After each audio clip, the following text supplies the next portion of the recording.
I recently had the opportunity to visit the site of the Staten Island waterfront that was slated to be used to house the National Lighthouse Museum. The museum would have made Staten Island home to a world-class facility and changed the nature of how Staten Island is perceived by the rest of the nation. Unfortunately, we've not been able to finish what we started.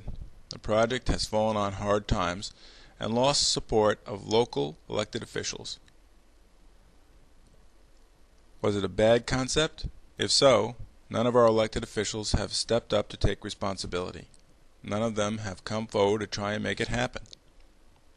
In my 30 years in private business, we always held executives accountable for projects through a process of published goals and objectives. It doesn't mean you have to achieve everything you set out to achieve.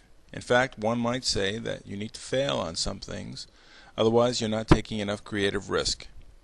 Our elected officials should have published goals and objectives to measure their effectiveness and keep them accountable for their work. After each term, the scorecard should be published so we know how well our officials have done.